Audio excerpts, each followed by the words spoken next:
La storia dell'arte raccontata da Philippe Daverio, Giotto e il Trecento.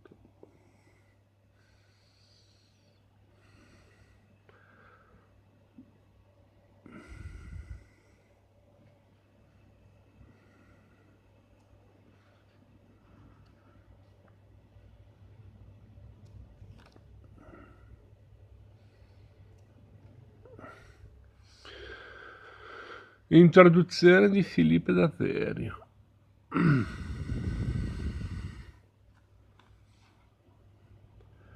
Nel 1840, durante la ripulitura del Bargello, diventata una triste galera a Firenze,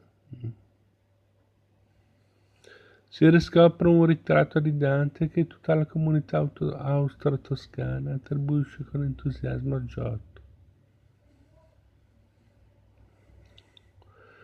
Dante è tornato di moda alla fine del secolo precedente, prima nel mondo germanico e in quello inglese. Ridiventa mito anche per l'Italia che trova nella lingua condivisa, della quale viene egli dichiarato padre, il primo cimento della sua pulsione risorgimentale e Giotto nel testimone.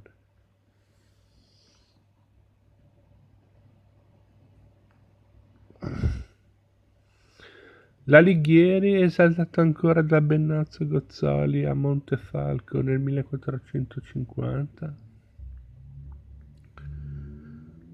dove viene raffigurato assieme a Giotto e Petrarca, tutti e tre terziari francescani, e poi ancora dipinto in un ritratto ideale da Sandro Botticelli nel 1495.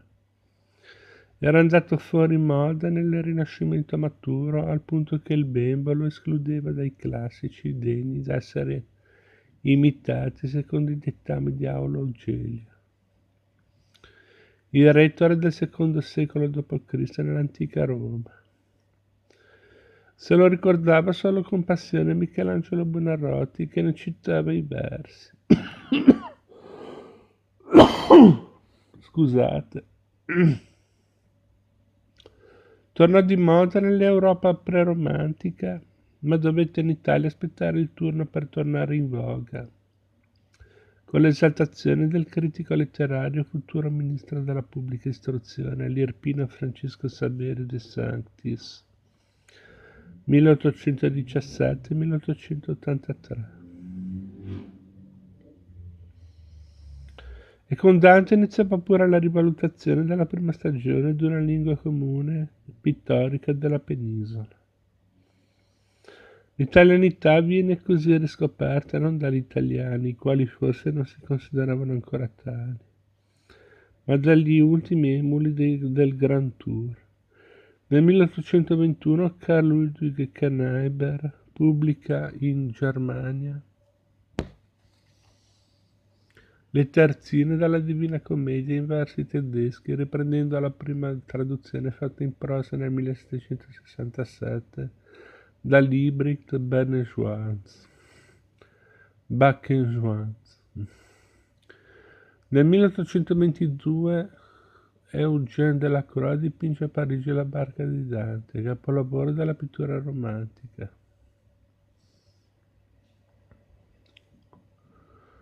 Nel 1824 a Londra John Linnell commissiona all'amico William Blake una serie di illustrazioni da stampare in un'edizione della Divina Commedia. Ma mentre la letteratura era naturalmente destinata alla circolazione, esattamente come i dipinti su tavolo o su tela che avevano dall'Italia influenzato tutta la civiltà occidentale, ben diversa era la fortuna degli affreschi che andavano visti in loco. E ciò che fece John Ruskin durante il suo viaggio in Italia alla ricerca delle antiche pietre del Medioevo. In Stone of Venice e successivamente in Modern Painter cita Giotto considerandolo one of the greatest men who ever lived, uno degli uomini che sono sempre vissuti, uno dei più grandi uomini che sono vissuti. E tra il 1853 e il 1860 l'Arundel Society di Londra Pubblica Giotto e i suoi lavori in Padova, l'opera d'arte che a parere di Ruskin ha cambiato il corso della storia dell'arte occidentale. Ma Charles Baudelaire, anche in quegli stessi anni, sta ponendo le fondamenta della critica d'arte francese moderna. Di Giotto non sa niente, in Italia non è mai stato e la sua conoscenza della pittura proviene principalmente dalla frequentazione del Louvre, dove Giotto non è presente. La vera riscoperta di Giotto avviene per gli italiani negli anni di crisi dell'avanguardia futurista, quando attorno al gruppo della rivista Lacerba Carlo Carrà decide di abbandonare la scomposizione futurista e di tornare alla plasticità delle forme. Scrive a Papini, che di quella rivista è il mentore. Non ho più pregiudizi di sorta, faccio ritorno a forme primitive, concrete. Mi sento un Giotto dei tempi miei. Nasce così nel 1918 la corrente artistica dei valori plastici e attorno alla rivista si incontrano gli artisti più attenti di quegli anni, da Mario Broglio ai fratelli De Chirico a Giorgio Morandi. Il classicismo si fa metafisico. Se i pittori inglesi del secolo precedente avevano posto indietro oltre alla soglia del Rinascimento l'origine del loro immaginario, Valori Plastici andava oltre e dichiarava come fonte del loro fare innovativo la radice giottesca e il primitivismo di Cimabue.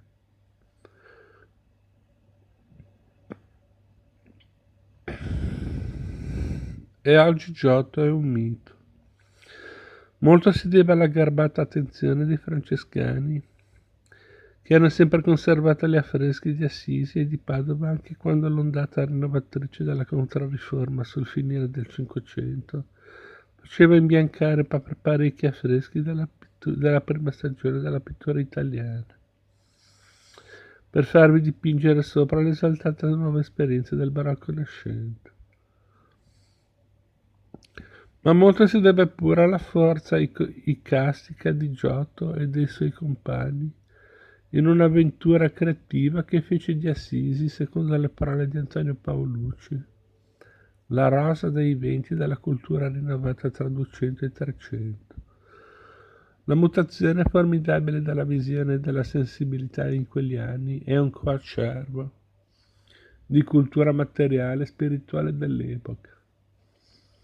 Sono gli anni nei quali fiorisce la poesia di Jacopone da Todi, 1236-1306, dove la dichiarazione dell'amore per Cristo diventa esaltazione del sentimento. Sono gli anni nei quali tra Bologna e Firenze nasce il dolce stil nuovo letterario.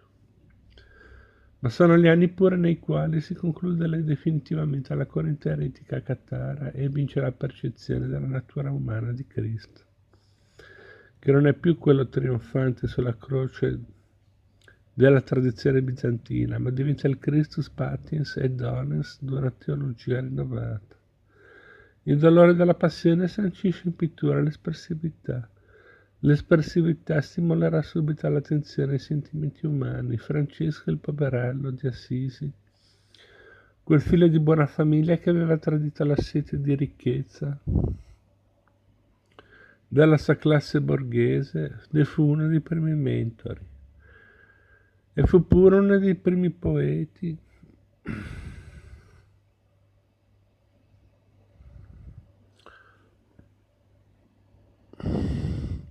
della lingua italiana, l'anticipatore della mutazione.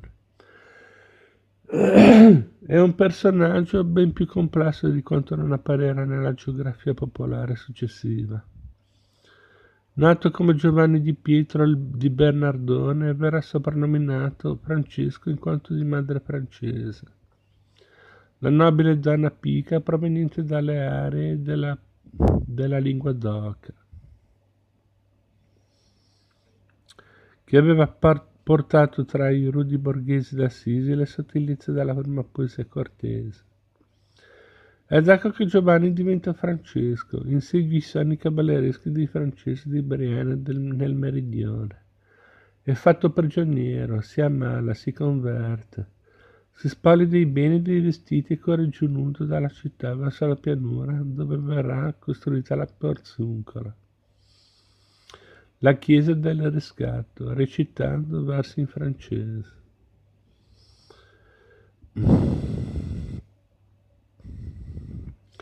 E poi si mette a scrivere la prima e più bella lingua italiana.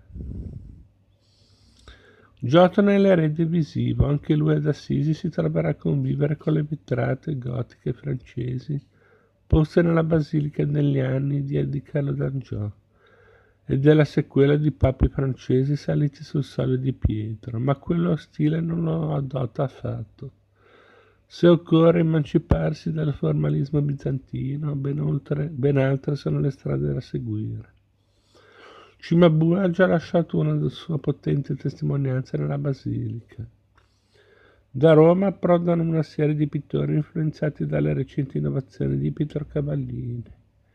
In quel gruppo di maestri che si considerano ancora artigiani, non si sa bene chi abbia di volta in volta dipinto all'affresco e forse magnier della nostra modernità, il voler attribuire delle mani precise a un'opera che era secondo il fare dell'epoca sostanzialmente collettiva.